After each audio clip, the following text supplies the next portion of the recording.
A'udzu billahi minasyaitonir rajim. Wa ma wajadna li aktsarihim min nggih niku ya. Nggih. Wa ma wajadna li aktsarihim min ahdin. Wa ma wajadna dan tidak menemukan kami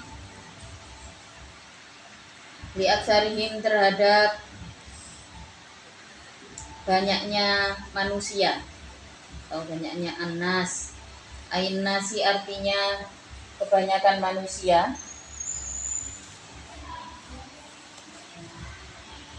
Min ahdin dari memenuhi janji. Aywafain artinya memenuhi bi ahdihim dengan janjinya. Annas yauma akhdil mitsaqi di dalam hari pengambilan janji.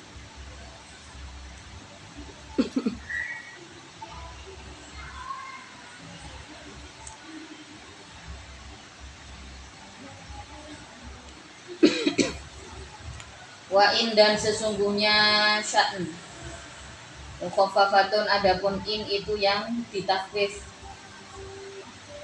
Itu wajadna menemukan aku aksarohum pada kebanyakan annas. Aksarohum pada kebanyakan annas lafasiqina benar-benar atau pada benar-benar fasik. Siapa annas?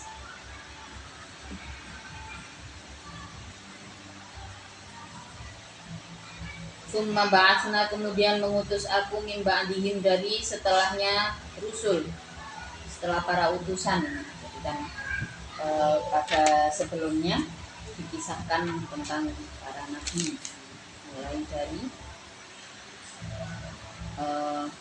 nabi-nabi yang terdahulu yang disebutkan dalam pada ayat-ayat sebelumnya ya. Nabi Syuaib, Nabi Ibrahim. Tapi ada satu masa di mana yang lebih banyak ditemukan adalah orang-orang yang tidak memenuhi janjinya terhadap Allah. Wa in wajadna aktsarahum lafasiqin. Ditemukan kebanyakan dari manusia adalah orang-orang yang fasik. Di situ ada lam yang memiliki arti takkid dalam taukid. Fasikin benar-benar fasik. Jadi setelah diutus para nabi, kemudian didustakan gitu ya. Akhirnya ditemukanlah yang lebih banyak dari golongan manusia itu orang-orang yang fasik. Fasik itu orang yang seperti apa? Fasik itu orang yang menormalisasi dosa-dosa. Itu adalah orang-orang yang fasik. Fasik itu orang-orang yang rusak. Keberaturan di dalam dirinya itu rusak. Manusia itu kan dilahirkan sebenarnya dengan ada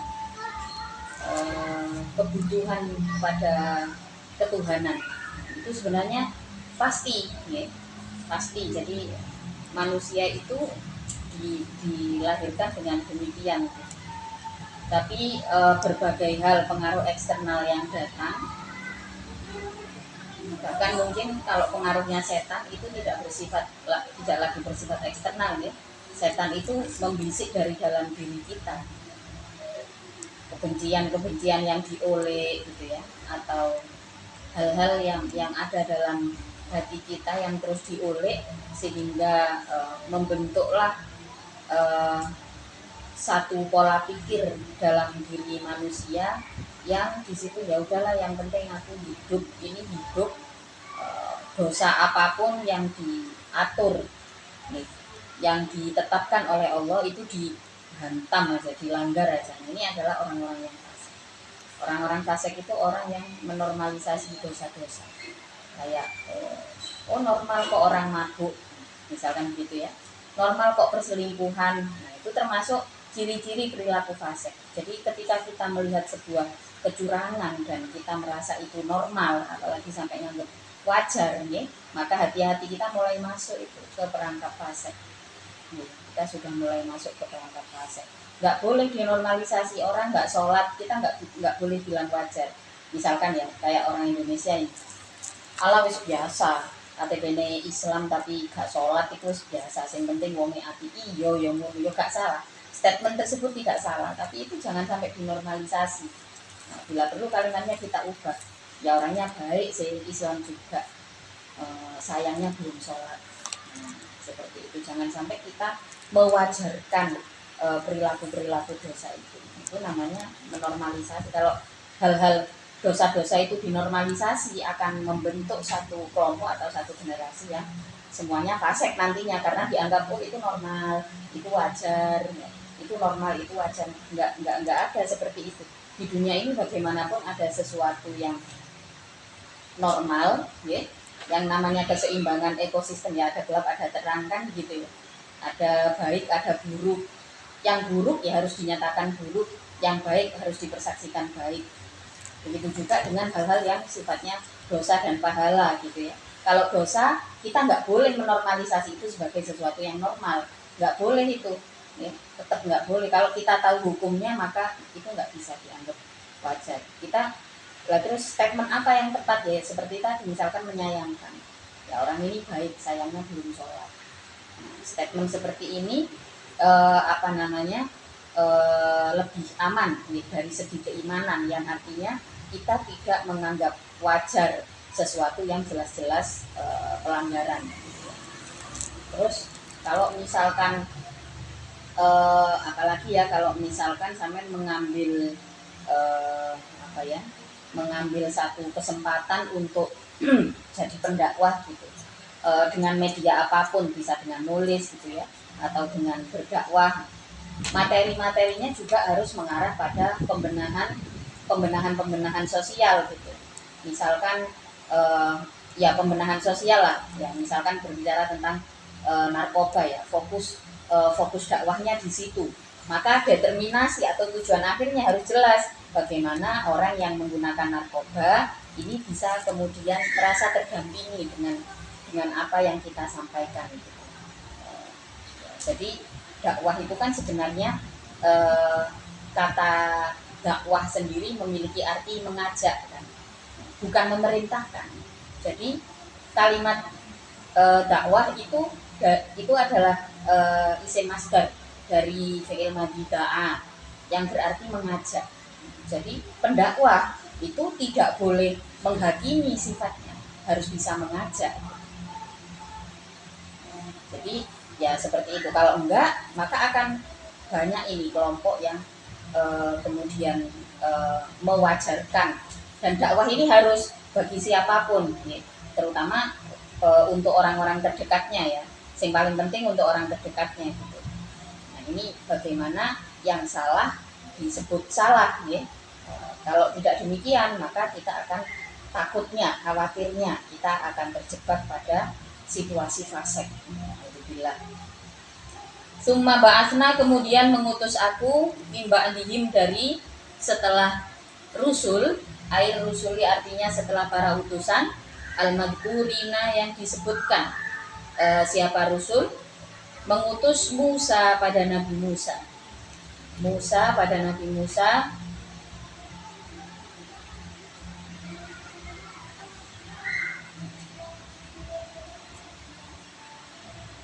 di ayatina, dengan ayat-ayat kami.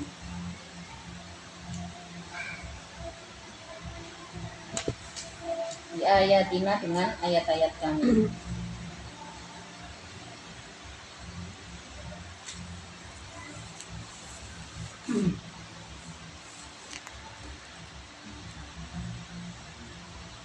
At-tis'i yang 9.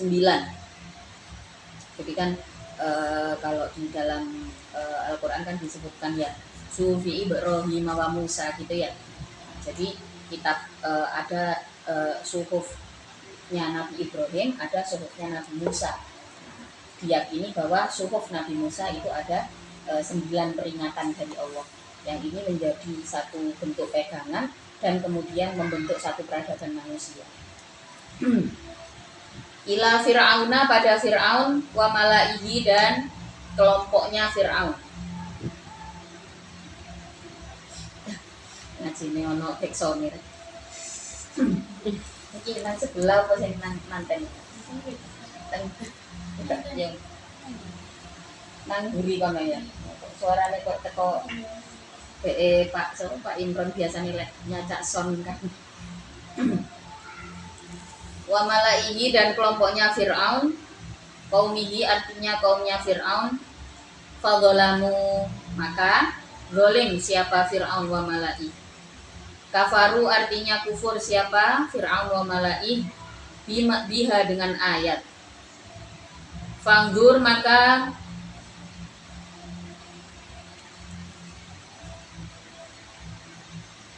melihatlah engkau atau merenungkanlah engkau kaifakana, dalam keadaan bagaimana ada apa akibatul mufsidina, akibat dari kerusakan-kerusakan. Apa akibatul mufsidina, akibat dari kerusakan-kerusakan, bil kufri, sebab kekufuran, min ihlakihim, dari kerusakannya mufsidin, min ihlakihim, dari kerusakannya mufsidin. Waqala, dan berkata siapa Musa, Nabi Musa alaihissalam, ya Fir'aunu, wahai Fir'aun, ini sesungguhnya aku itu rasulun, utusan, min rabbil alamina, dari Tuhan seluruh alam, utusan ilaika, kepadamu. Fakadzaba, maka mendustakan siapa Fir'aun hu, pada Musa. Faqala, maka berkata siapa Musa, ana sesungguhnya aku itu hakikun, patut, jadirun artinya yang patut, ala alla akula, atas untuknya tidak mengucapkan aku, alallahi, atas nama Allah, illal haqqo, kecuali pada kebenaran. Nabi Musa berkata kepada Fir'aun, inni rasulun min rabbil alamin, hakikun ala alla aqula alallahi illal haqq. Sungguh aku adalah seorang utusan dari Tuhan seluruh alam. Posisinya pada saat itu Nabi Musa ini adalah anak yang dibesarkan dalam kerajaan Fir'aun. Anak yang dibesarkan dalam kerajaan Fir'aun.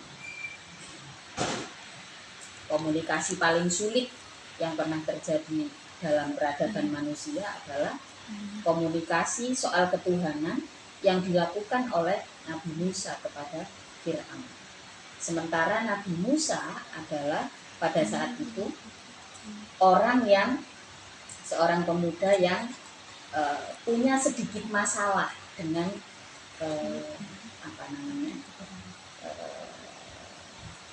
dengan ucapan. Artinya beliau bukan orang yang pandai berbicara, punya sedikit masalah dengan tata bahasa.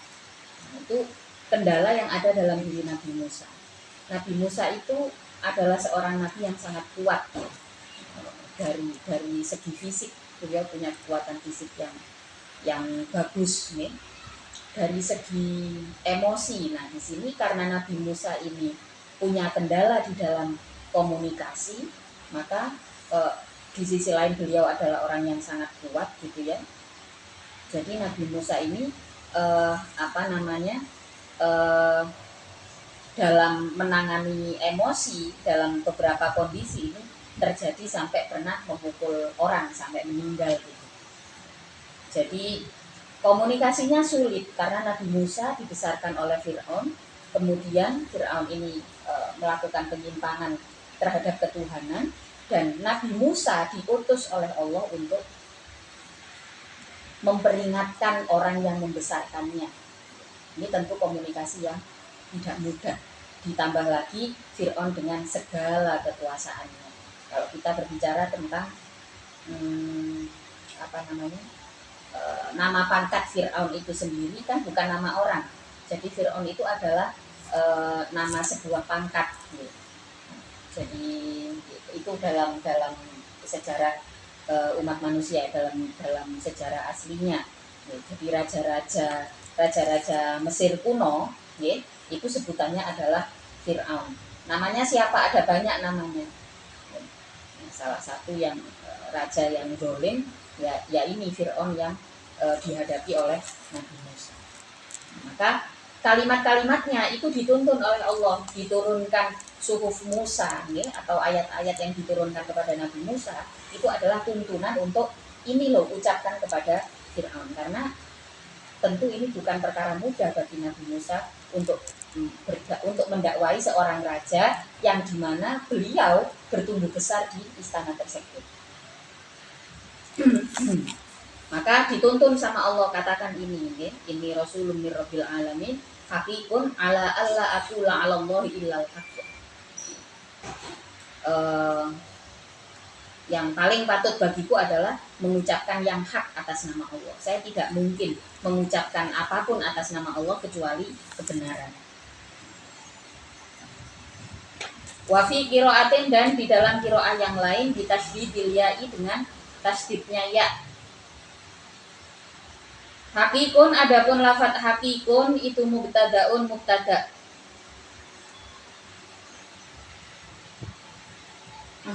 Akhbaruhu yang adapun khobarnya mubtada, khobaruhu yang adapun khobarnya mubtada itu an. Wama dan lafadz ba'dahu yang setelahnya an.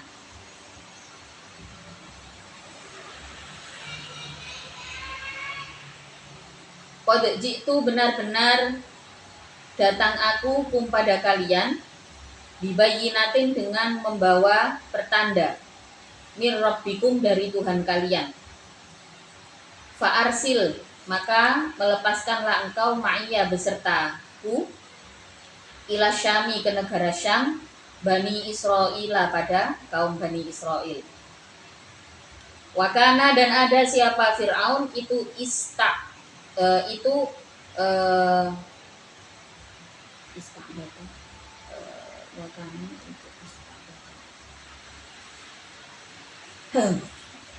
itu istakbadahum, menjadikan hamba siapa Fir'aun hum, pada Bani Israel.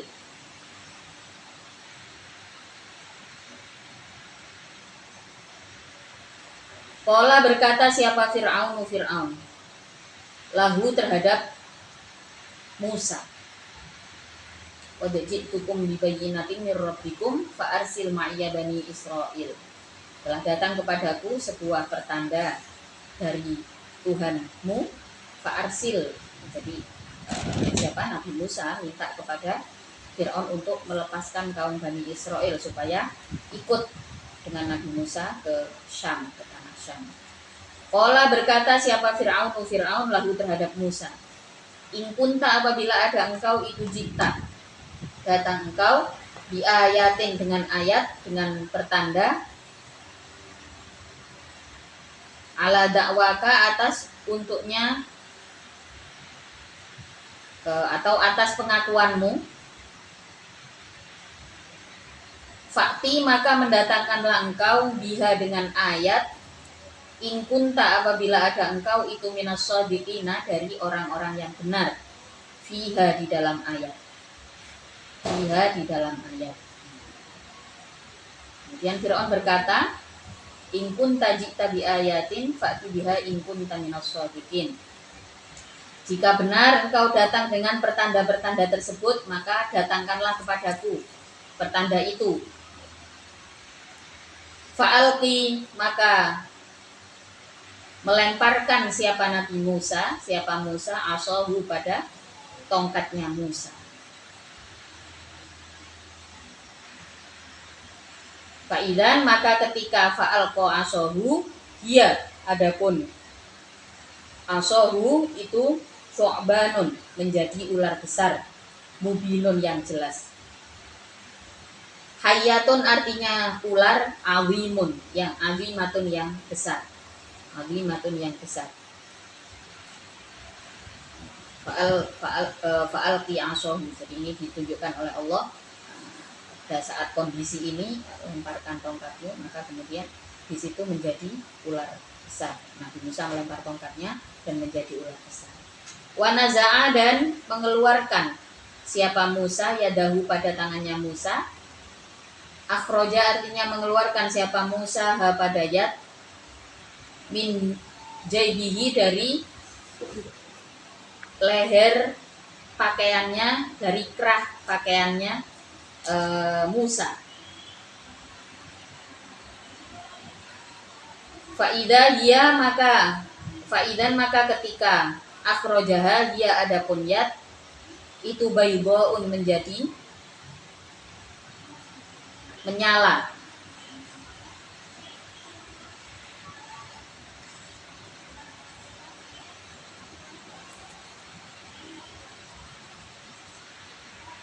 Zata syu'a'u artinya yang bersinar. Linnawirina atau yang menyilaukan. Linnawirina terhadap orang-orang yang melihat. Karena minta bukti. Karena Fir'aun itu adalah raja yang menyukai sirkus, yang menyukai sirkus dan sihir. Nah, maka pembuktian kekuatan seseorang adalah dari sihirnya. Dimintailah Nabi Musa membuktikan kebesaran Allah dengan kurang lebih yang biasanya dilakukan oleh tukang-tukang sihirnya. Maka dilemparkan tongkat menjadi ular besar, kemudian tangan disembunyikan, kemudian dikeluarkan lagi, tangannya menjadi bersinar. Karena itu yang Fir'aun itu membuktikan bahwa orang-orangnya adalah orang-orang yang hebat, itu dengan ilmu sihirnya pada saat itu. Faidah ya bayda ulin nawirin. Khilafama dalam keadaan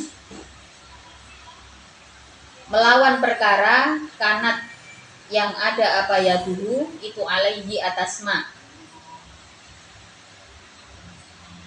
minal adamati dari warna kemerahan. Jadi di saat mengeluarkan tangan tangannya itu putih menyilaukan gitu ya, menyala putih dan menyilaukan gitu. Berbeda dengan warna tangan pada kebanyakan yang di sini dikatakan oleh mufasir minal adamati dari tangan yang semu merah muda gitu ya, semu kemerahan. Soalnya duduk wong Jawa lek seumpamane yang didakwai orang Jawa mungkin penggambaran. Kalau mufasir ini adalah orang Jawa pasti gambarannya kuning langsat nih.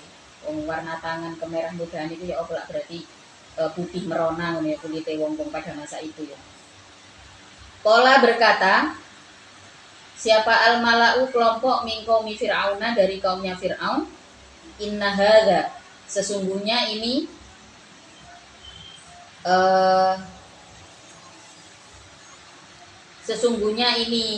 Musa atau sesungguhnya Musa itulah sahirun, tukang sihir, alimun yang alim. Fa'ikun artinya yang luhur, fi ilmi sihri di dalam ilmu sihirnya. Wa fi syu'ara'i dan itu di dalam surat Asy-Syu'ara. Annahu adapun sesungguhnya anna hadza la sahirun alim itu min qauli Fir'auna dari ucapan Fir'aun. Nafsahu ya dirinya Fir'aun. Nafsihi ya dirinya Fir'aun. Faka'annahum maka seakan-akan sesungguhnya qaul atau faka'annahum maka seakan-akan sesungguhnya malak ya, kembalinya ke malak. Itu qalu berkata siapa? Al-malak min qaumi Fir'aun hu pada hada ma'ahu beserta Fir'aun ala sabilit tasyawuri atas jalan diskusi. Yuridu menghendaki siapa Musa, ayukhrija untuknya mengeluarkan siapa Musa kum pada kalian min ardikum dari bumi kalian. Famada maka pada apa tak muruna memerintahkan engkau, tak muruna memerintahkan kalian. Qalu berkata siapa mala min qaumi Fir'aun, arji mengakhirkan engkau pada Musa wa akhahu dan saudaranya Musa. Akhir artinya mengakhirkan engkau amrohuma pada perkaranya Musa wa akhahu. Wa arsil dan melepaskanlah engkau fil mada ini di dalam balai kota. Hasyirina pada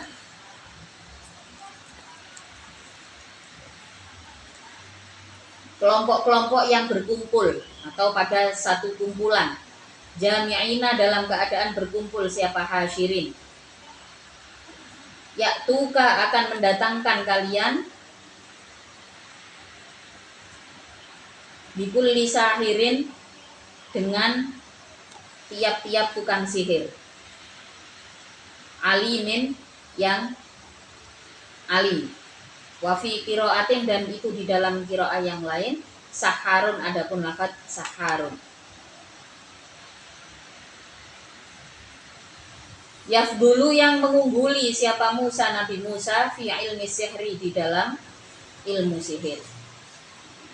Jadi setelah kalah ya, setelah melihat kebesaran ilmunya Nabi Musa, okay, kemudian saling tuntut ini antara Fir'aun dan siapa kelompoknya. Loh, ini Musa sudah kayak begini ya, dikatakan yuridu ayyukhrijakum min ardikum.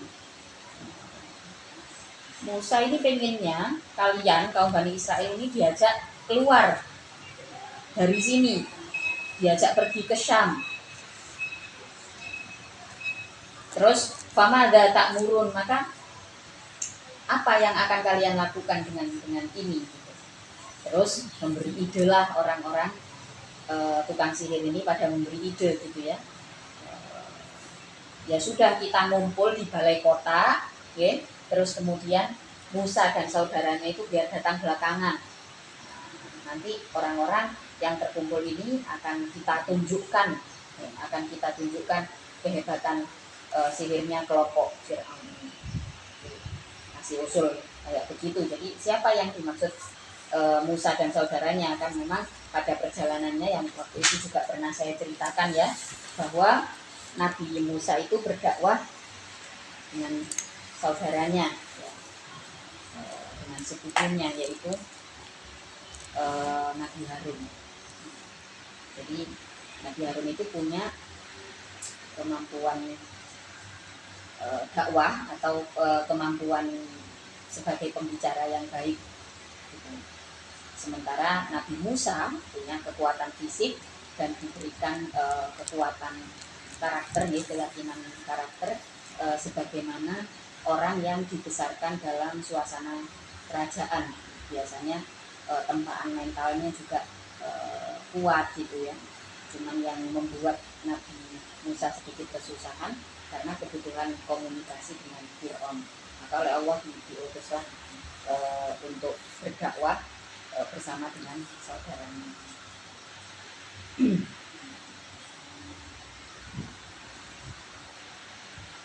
Allah Ta'ala ayat Fatihah.